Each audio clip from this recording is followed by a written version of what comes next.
Welcome to the Drive Time News Blast. 30 minutes, 45 for patrons of news of the day from a perspective of truth, liberty, and justice. This is Monica Perez. And I'm Brad Binkley. And today is Share the Show Tuesday. And on Share the Show Tuesday, we ask our regular listeners to find somebody they think is ready for the Drive Time News Blast, ready for the propaganda report, turn them on to this show this day, and also to maybe share it on social media, reach out to somebody you know from social media, maybe put a review or give us some stars, 5-star review on iTunes or your favorite podcasting platform. But the way I like to do Share the Show Tuesday is to tell people why we're here and kind of how to listen to it. So most of us don't like the news. We don't want to know what's going on in the world because it's all a pack of lies, a total manipulation. We can see what they're doing to take away our rights and our liberties and based on things that we know they are not reporting accurately. And it's easy to just walk away from that information and grow your own chickens and all that. And that is definitely a good plan. But while you have kids in school or a spouse who works or family gatherings and people are spouting this stuff off to you, you don't have the time to look through all the news, figure out what is a more accurate explanation for events, the evidence, the people who are behind this stuff, what the real agenda is for the narratives that you are hearing. So we help you offer those better explanations and help people kind of wake up.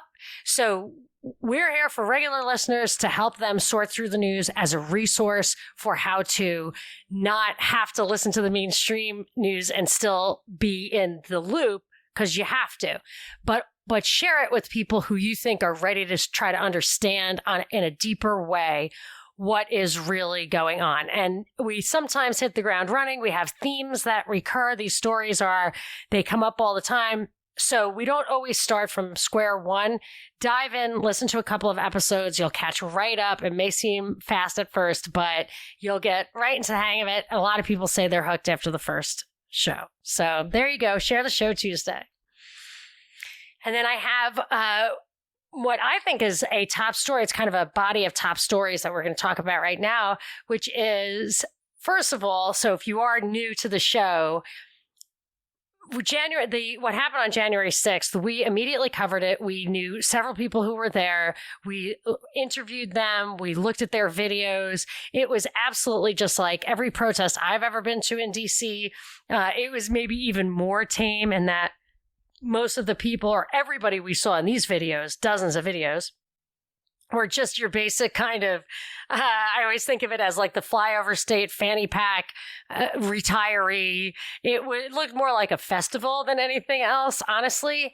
And we got firsthand reports of the things that happened. And in my personal opinion, nothing happened that day that was untoward, that wasn't planted there for a reason. And the outcome played into the hands of the people who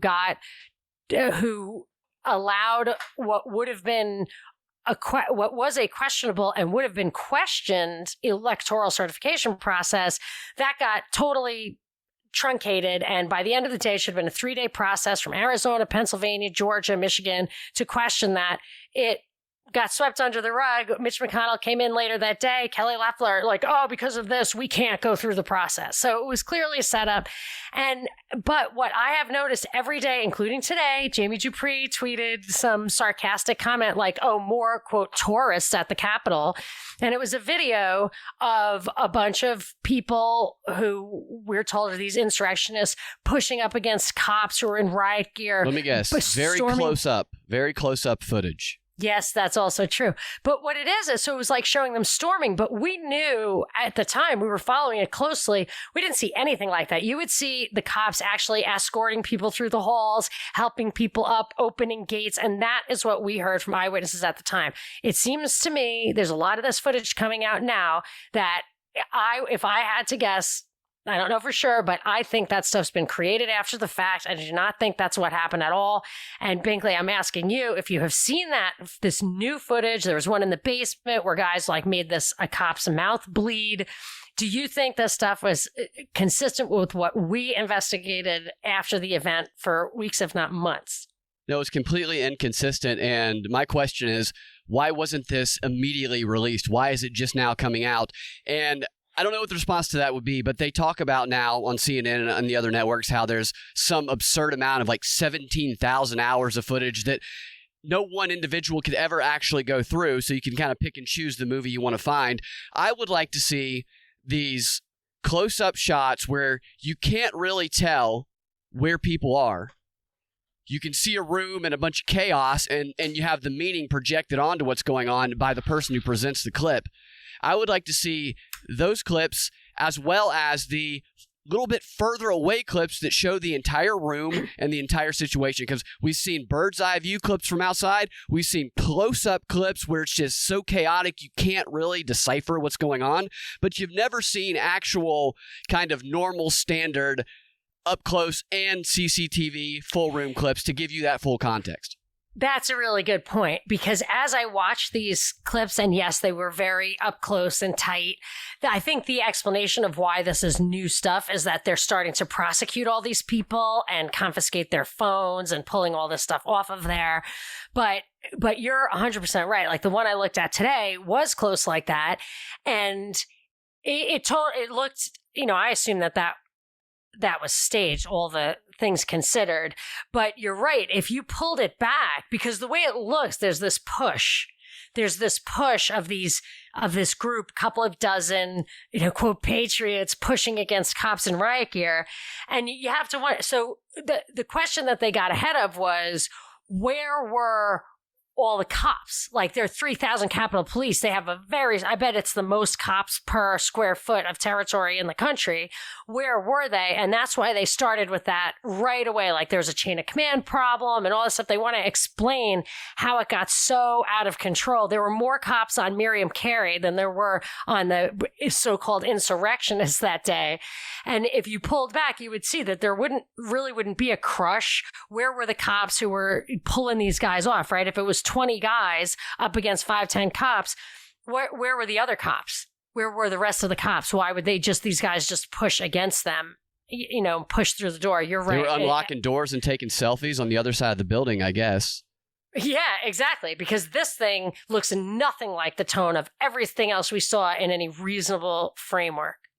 I heard a FBI agent and Republican, this is how he was presented on Stelter's show the other day, Republican and lifelong FBI agent debunks the FBI false flag theory. And here's how he debunked the idea that FBI agents had infiltrated and provoked some of these actions that we saw. He said, no, of course not. Of course it's not a false flag. Of course an FBI agent didn't do something illegal if he was operating in the context of his job. Right. You notice what he did there? So he didn't say the FBI agent didn't do it. He just said he didn't break a law because if he's operating in the context of his job. Just following orders, like? That's what it sounded like. So they're not actually saying, no, that didn't happen. They're doing this going roundabout ways to almost admit it to me. But a lot of this comes from this strategy for countering domestic terrorism that I've brought up a couple times, but I haven't actually laid out some of the finer points of it. The White House released this national strategy for countering domestic terrorism last week, and it's clearly been fully activated because they've been going full steam ahead this past week. So here's the context of, or here's some key points. And keep in mind that this strategy is guiding the news that we see. I mean, this is what the frame of the news reporting has been following. Key point one, the strategy was created to address domestic terrorism, and the document says domestic terrorism has evolved into the most urgent terrorism threat the United States faces today, and this document provides the framework for the U.S. government and its partners to understand and share domestic terrorism-related information to prevent terrorism recruitment and mobilization and to disrupt domestic terrorism activity. So we're going to look at pre-crime here. We're going to look at identifying groups and stopping them from speaking, and we're going to treat them as the most urgent threat that we're facing in this country. That's kind of the overview. Now, here's the key point two. The two most lethal elements of today's domestic terrorism threat are racially or ethnically motivated violent extremists who advocate for the superiority of the white race. We've heard that before. We heard, oh my gosh, we heard that's that a in quote. the CFR panel discussion. I mean, that was word for word what the CFR chick told the journalists was the greatest threat, right? Yep. And the CFR panel discussion came before this document was released. Wow. And because I was just like, I don't understand what advocating for superiority is. Is it they claim their superiority or they advocate for power? But advocating for superiority, I mean, you know what I'm saying? Like, it was just such a weird way of phrasing it. Yeah, and they do that. They do those weird phrasings, so I think so they can kind of manipulate the meaning of it down the road if they need to. But it's such a tell when you see the same phrasing somewhere else. Because the same weird phrasing. Yeah. And the second element, the second most lethal element of today's domestic terrorism threat is anti-government or anti-authority violent extremists such as militia. Also in the CFR panel discussion. Yes, because I made the same point, which is it's the one thing in the Constitution that I feel is a positive requirement, a responsibility of the people. Like in the Bill of Rights, generally it's a protection of the people by restraining government. This is a militia is necessary for a free state. If you want to be a free state and part of this union, you have to have a militia. I mean, it doesn't strictly say you have to, but it says that you will not be a free state if you don't have a militia. It is basically the closest thing to a constitutional requirement that I think is out there. And I think the response is going to be, and that's exactly why the Constitution is systemically racist, because it has the white nationalist militia in it. So it'll be that circular reasoning that they like to use. But no, I agree with you. But I'm just saying, I totally think that disarming, violating the Second Amendment is insanely racist because where do they take the guns away? Really? They take them away in the inner city. And that's where all the violence and crime is and the innocent people who get killed because they can't defend themselves and everyone knows it. That's really the situation where they make the trade there, drug trade or whatever, instead of just arm's length transactions, it's a black market. You have to enforce your contracts by actual violence. So the businessmen have to all have weapons, and it's then funny you should say gets ugly. Because I specifically was going to present this next point because of how I thought you might respond to the firearm angle of it. The next point are the 4 pillars that the government response is going to be based on. And I'm going to start with the 4th pillar.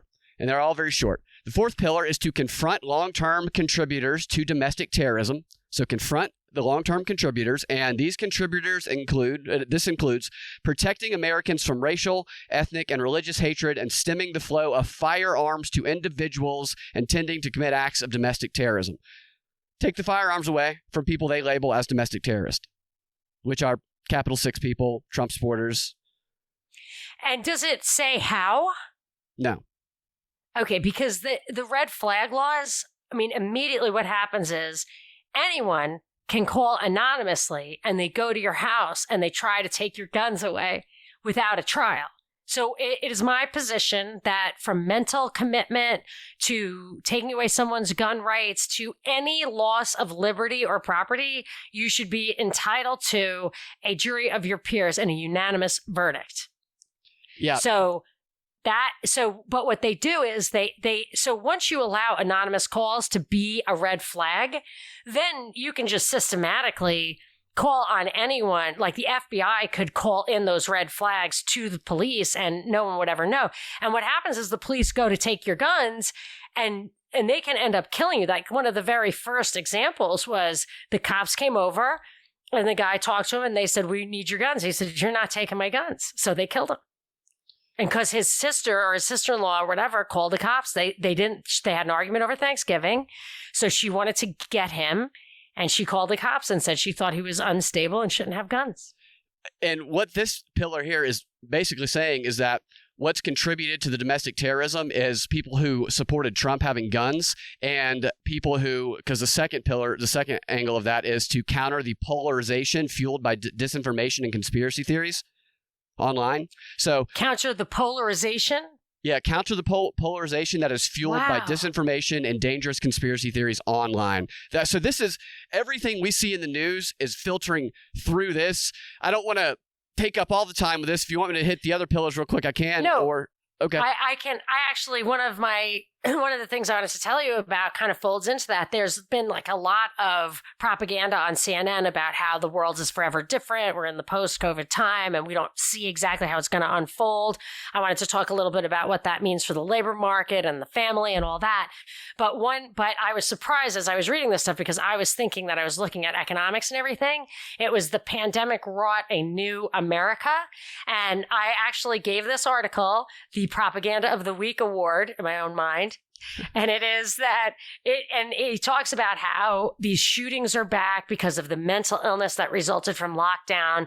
It was really a shocking story in that he talks about how the people who are unvaccinated and he creating conflict and lost opportunities for the people who are vaccinated, but he equates the vaccinated thing with the kind of diehard Trump people who can't let go the election, and that they're this thank God Biden's back in the driver's seat, but there's going to be some disruption and it's going to be violent.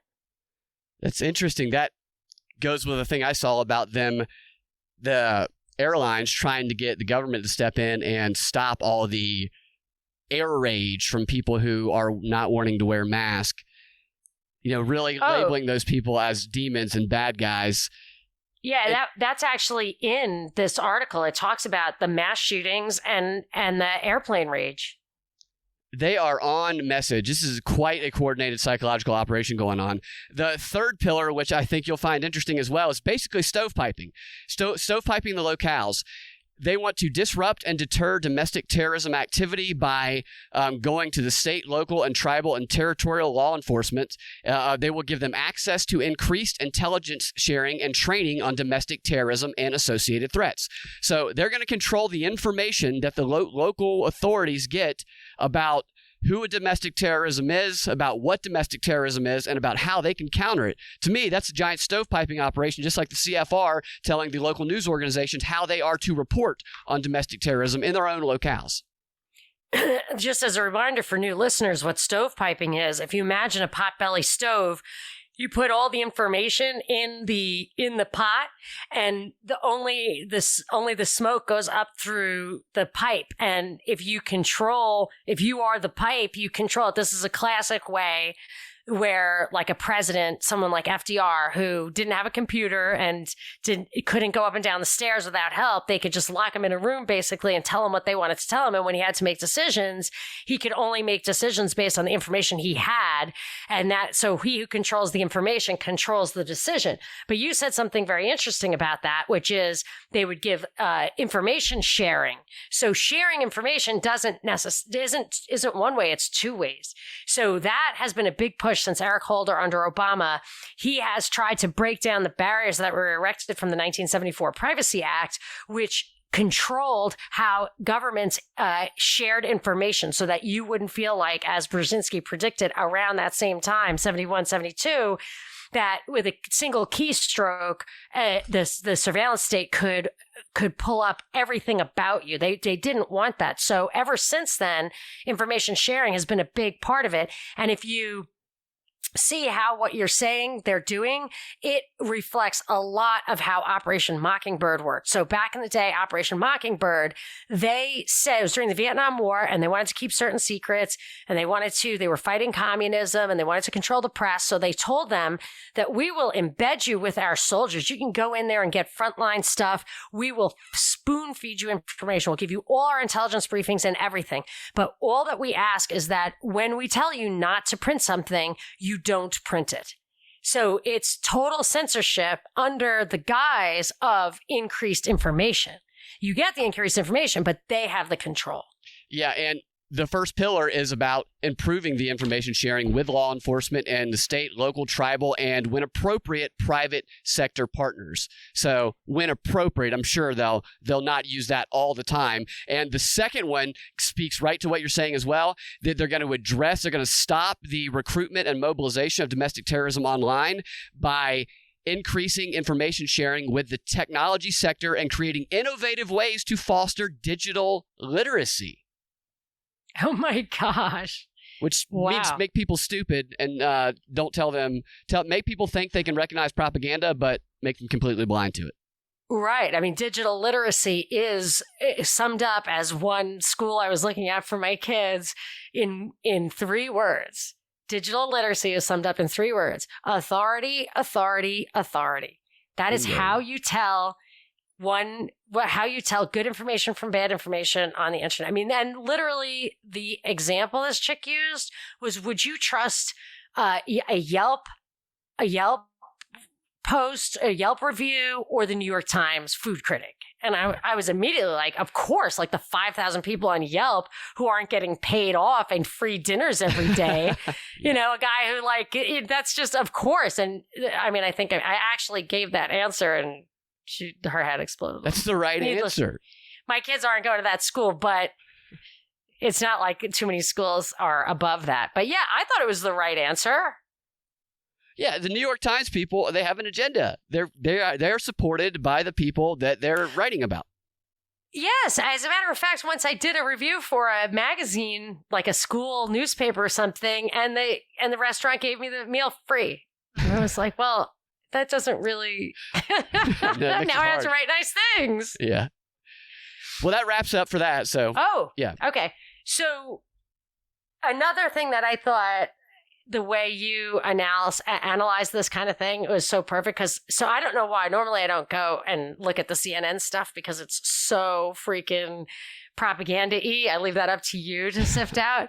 But Fox was just a big nothing burger. So I went over to CNN and it was just like propaganda day. It was always propaganda day at CNN, but it was over the top propaganda day. But then in all of this, there was this article by the most propaganda-y CNN guy. Can you guess who that is? You've seen him. It's always him. Every Chris time you see Kaliza. Yes. The guy who's like 15 wild lines Trump said. Exactly. Everyone, it's like debunking. I actually haven't seen 15 falsehoods in the presidential speech lately. I guess that Biden hasn't come up lately, has it? Doesn't do that. So, but it was actually a really good insight. And it was, normally you don't see the kind of the kind of political posturing laid out so clearly. But he wrote this article about how HR 1 or whatever, the election bill that's HR, but the election bill in the Senate is dead in the water because Manchin is against it. But they really, really want Manchin to vote for it, even if it means a 50-50 tie, so that they can go to their constituents come election time and say that all 50 Democrats wanted to give you free and fair elections, and all 50 Republicans voted against it. Then they can get their Democrat Senate majority, use that to get, and then they can push through something. They don't need Manchin's approval because Manchin's the voice of reason, right? So I've been trying to figure out how they have these election bills, and even Stacey Abrams has already said, like, it's not enough. Even what Manchin's saying, like, that compromise. We'll take the compromise, but it's not enough. Like, we're going to come back for more. And they have perfected the art of losing. So if they lose this and they use the loss to pad their ranks, then what you get after that is worse. I'm not suggesting for a second that you take this one, but it may look like a short term. It might look like a victory, but that would be short term if they don't get this through. That's a Saul Alinsky tactic too. That's an activist organizing tactic. If losing is going to give you your best outcome, then you lose, and you lose right. Isn't it like absolutely an immutable fact of politics that you lose seats when your guy, like in the first midterm of a president, like so that the Democrats will go backwards? Isn't that like I think immutable? That's the pattern, seems to be. I guess they're hoping against that, but could be. I mean, it depends on how they continue to demonize the Republicans. And of course, the Republicans, I always think, play along with it. So they lose more Republicans just by being bad Republicans.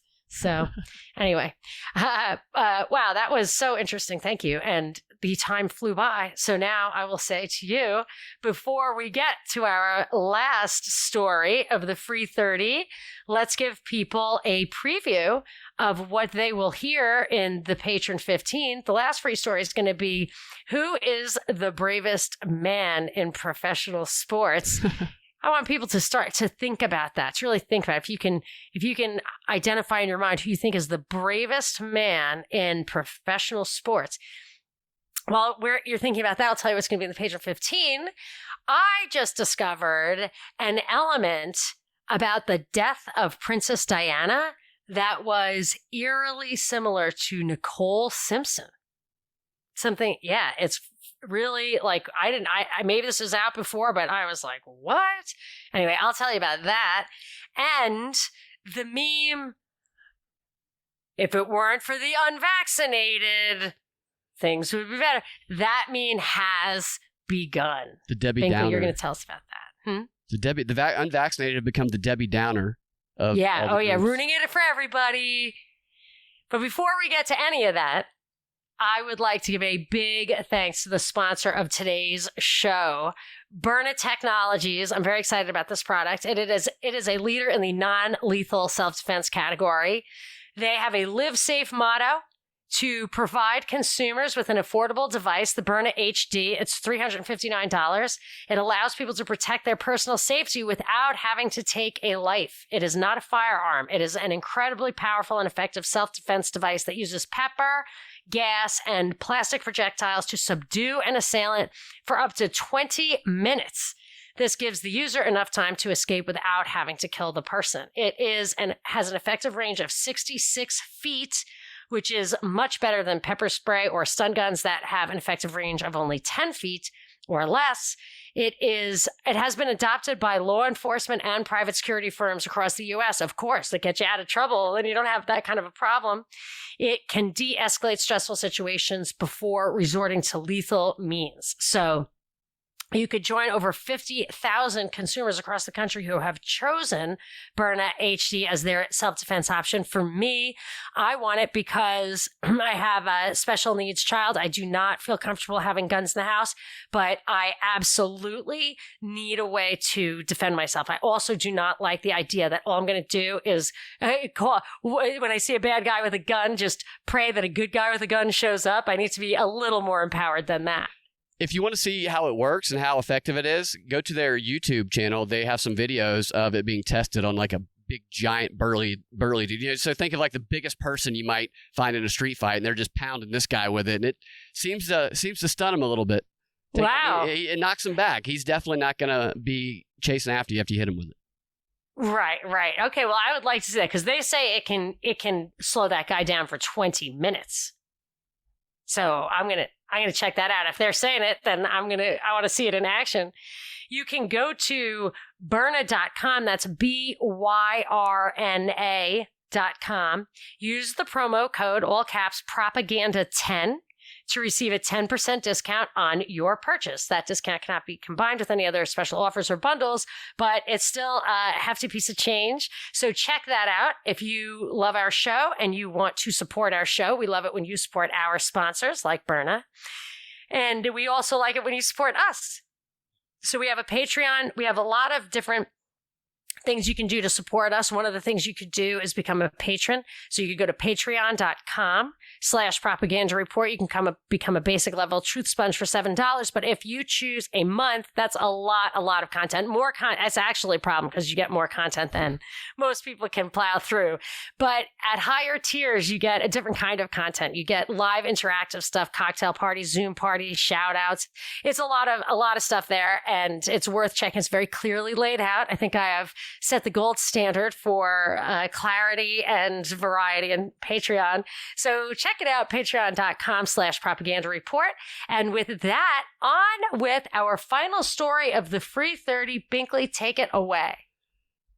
This is one of those times where I wish we had callers calling in, because I would like to know what people thought when they were thinking about who the toughest or the bravest athlete is that they're aware of. I want to think about that for a second. And now if they have seen the headlines about this, then they might have identified what we're talking about. But if not, probably zero people would have picked this person. Is he proud of his bravery? He seems to be. There's a couple of interesting angles to this. Here's the story. A guy named... Does he wear a T-shirt that says... I didn't see the T-shirt. He might. Does he sing the Vax song? Perhaps. Okay, yes, probably. I'm going to guess probably. His name is Carl Nassib. He is a Los Vegas Raiders football player. And he announced on Instagram, where he is somewhat of an influencer, that he's gay. Okay, who cares? Great. That's just great. He is the first I heard that and I'm like, haven't we already done this? Yeah, I totally Didn't Michael Sam doing come that. out in 2013? Yeah, he got drafted. totally. But it turns out Michael Sam was just the first gay player from college to get drafted. He never actually played. He was drafted in the 7th round. He didn't make the team. And, you know, I don't think it was because of his sexuality. I just don't think that he was at that level. He was good in college, but I don't think he was just at the pro level. This guy is actually on a team, so he's the first active player to come out as gay. Now, the first interesting thing that stuck out to me in this story is that this guy kind of already made himself famous away from football because during the Hard Knocks show. They do Hard Knocks where they follow one of the teams in the offseason. And this guy, because of his personality and he would help other players with financial stuff, good reasons, he became kind of famous online, social media and stuff, through the reality show. So he's already somewhat of a reality television star. And it appears to me that this guy could be, because, look, everybody praised this guy. That's great. You know, it probably is very, very challenging even today for people to come out to their families if their families are more conservative and not used to that culture. Then it's probably very difficult for someone to come out to their family. But to come out to society-wide, man, you get open arms, parades. You are instantly a celebrity and liked. And this guy had Roger Goodell praising his bravery. He had players across the league and coaches across the league praising his bravery. And Coach John Gruden had the most interesting praise of his bravery when he said, I learned a long time ago about what makes a man different is what makes him great. I'm like, wait a minute. What are you saying that him being gay in the NFL is what makes him great? That seems like a bit of an odd statement there. But it's probably brave in the context of his family, which probably already knew. But to come out in this environment, you're an instant celebrity. This guy was already a celebrity. I'm putting him on created persons watch. I'm saying that he's probably going to be carrying cultural messages, propaganda messages to this demographic in the future. A Kaepernick type person, but probably better. I think this guy's probably going to be a good spokesperson for whatever message. But the thing that was emphasized in this story and in another one about potentially the first female NBA basketball coach that might coach on the Trailblazers, her name's Becky Hammon, is representation. Representation matters. Representation is what is important, and I understand that. And I understand that Becky Hammon, she might be a fantastic basketball coach. I don't know. But she better be, because the Trailblazers aren't going to be able to fire her if she's not, because they'll get slammed if they do. But when representation becomes the main determining factor in every choice that is made to hire somebody, to put somebody in a position, then what happens is quality doesn't matter. Inequality matters, or equality matters. But quality does not matter. Equality does. And when equality is the only determining factor, then over time, when a culture recognizes that and people see hard work does not matter, it doesn't matter what I do, it doesn't matter the greatness I try to achieve, the skills I try to build up, the time and effort that I try to put in, the success that I hope to achieve will not come, because that effort is not how it's determined. You are chosen based on your representation, not on what you can do or what you have done. And that will destroy the entire society. Oh, yes. And I wouldn't be, yes, that is actually a big thing, is that when you use that demographic stuff, you take away the pure merit thing, and that makes utility go down. So that was something. No incentive, Maybe we'll get to it in the Patron 15. Maybe we'll get to it tomorrow. That I wanted to kind of talk a little bit more about the labor market and how they're restructuring. As Biden said, he wants to fundamentally transform the economy of this country. And a lot of those articles on CNN today and stuff I was reading in the Journal yesterday is about how the face of the labor market is changing, education, and they're really focusing on the less skilled section. And I think I have some insights as to why. Yeah. One thing, just to be clear, from the NBA thing, if Becky Hammon, if she is the best potential candidate skill-wise, if they evaluate her and they think that she's going to be, then absolutely, I want the Hawks to get her if she is the best candidate available. But when it's just determined on the representation, that's when we're going to be walking down a path that's going to lead to no incentives to work hard, and the whole society, nobody's going to be lifting everybody else up. I think people in government bureaucracies have that experience. I've known people who've worked in certain jobs in the government who it's like the opposite of Uber. So Uber, you get in and people are worried about their mutual ratings of each other. So they're extra nice to each other. Nor, even if in another walk of life, you would just be like, yeah, I don't care. But you would go out of your way to be nice. Whereas like in this one person I knew who worked in a federal agency, just didn't like her boss. And she was kind of prickly and she just didn't like her boss. And she was just like, oh, I'm going to file a sexual harassment thing. Not sexual harassment, like whatever. She was like, he can't fire me unless these 3 things are true. And I'm going to make sure I don't do those 3 things, but I don't have to be respectful towards him. I don't have to be responsive if he, I don't have to work 1 minute past 5 o'clock. Like, I don't have to do any of those things and he can't fire me. And I remember thinking like, wow, if I were that guy, I would be pretty bummed. But, he probably lives by that sword or he wouldn't be at that level in that organization. But I remember thinking, man, when you can't fire someone, it really changes how nice you have to be to each other. Like taking away consequences, you think you're a nice person or whatever. When you remove consequences, it's like when people start putting the masks on. As soon as you put the mask, people like stopped being as friendly to each other. Like you didn't have to smile because they couldn't see you smile.